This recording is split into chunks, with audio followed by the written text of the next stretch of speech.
আগামী বছর অনুষ্ঠিত হবে ২৩তম বিশ্বকাপ। প্রথম ও একমাত্র দল হিসেবে সবার আগে বিশ্বকাপে অংশ নেওয়ার কীর্তি ব্রাজিলের দখলে। এজন্য অবশ্য তারা অনেক আর্জেন্টিনার সমর্থকদের খোঁচা দেন। তারা এটা করতে পেরেছে, কিন্তু আর্জেন্টিনা পারেনি। যদিও ২৩টি আসরের ইতিহাসে আর্জেন্টিনা মাত্র একবার বিশ্বকাপে অংশ নিতে পারেনি। অন্যদিকে ৩বার বিশ্বকাপ বয়কট করে তারা। যেখানে ব্রাজিলের সঙ্গ দেওয়ার কথা থাকলেও তারা সেটা না করে লাতিন দেশের সাথে এক প্রকার মীর জাফরের মতো কাজ করে। আগে সেই ইতিহাস জেনে নেওয়া যাক, যা জানলে পরিষ্কার হবে আর্জেন্টিনার দুটি বিশ্বকাপে অংশ না নেওয়ার কারণ। ১৯৩০ সালে আয়োজিত হয় বিশ্বকাপের প্রথম আসর। বিশ্বকাপের আগে সিদ্ধান্ত নেওয়া হয় একটি আসর অনুষ্ঠিত হবে আমেরিকায়, অন্য আসর অনুষ্ঠিত হবে ইউরোপে। এটা ছিল ফিফার সিদ্ধান্ত। প্রথম আসর অনুষ্ঠিত হয় আমেরিকার দেশ উরুগুয়েতে। নিয়মানুযায়ী পরের বিশ্বকাপ অনুষ্ঠিত হয় ইউরোপের দেশ ইতালিতে। দ্বিতীয় শিরোপাও যায় স্বাগতিকদের ঘরে। যেহেতু ফিফার সিদ্ধান্ত ছিল একটি আসর আমেরিকা ও পরের আসর ইউরোপে, সেই নিয়মানুযায়ী পরের আসর মাঠে গড়ানোর কথা ছিল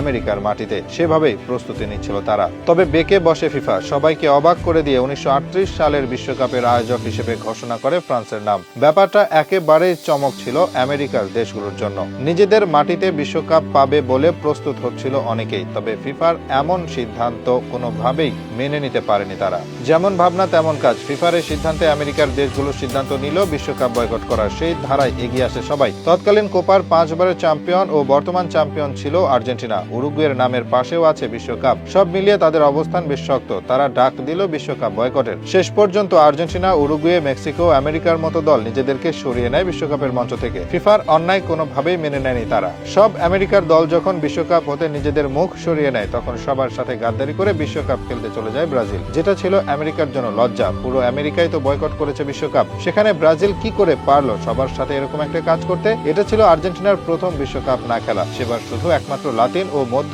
আমেরিকার দেশ হিসেবে বিশ্বকাপে নিয়মিত মুখ, তাদের মাঝে ব্রাজিলই গিয়েছিল বিশ্বকাপে অংশ নিতে। এরকম ঘটনার পর দ্বিতীয় বিশ্বযুদ্ধ পরবর্তী বিশ্বকাপ যখন অনুষ্ঠিত হয়, ১৯৫০ সালের সেই বিশ্বকাপ ব্রাজিলে হওয়ায় বয়কট করে আর্জেন্টিনা, যারা পুরো লাতিনের সাথে গাদ্দারি করে। তাদের দেশে আবার কিসের বিশ্বকাপ খেলা? এভাবে টানা দ্বিতীয় বিশ্বকাপ হতে নিজেদেরকে সরিয়ে নেয় আলবিসেলেস্তেরা। পরের বিশ্বকাপ অনুষ্ঠিত হয় সুইজারল্যান্ডে। সেবার বিশ্বকাপ খেলার সিদ্ধান্ত প্রত্যাহার করে রাজনৈতিক কারণে। আর এভাবে করে টানা ৩টি বিশ্বকাপ হতে নিজেদের সরিয়ে নেয় আর্জেন্টিনা। শুধু তাদের ইতিহাসে একবার বিশ্বকাপ খেলা হতে ব্যর্থ হয়, মানে কোয়ালিফাই করতে পারেনি। সেটা ১৯৭০ সালের মেক্সিকোর বিশ্বকাপে। এর বাইরে বাকি ২২টি আসরে বিশ্বকাপ খেলার যোগ্যতা ছিল তাদের। শুধু ৩টি বিশ্বকাপ প্রত্যাহার করার কারণে আমেরিকা বিশ্বকাপ সহ মোট ২৩ বিশ্বকাপের মাঝে ১৯ বিশ্বকাপে অংশ নেবে তারা। অন্যদিকে লাতিনের সাথে গাদ্দারি করে ব্রাজিল হয়ে গেছে একমাত্র দল যারা সব বিশ্বকাপে অংশ নেওয়ার গৌরব অর্জন করলো।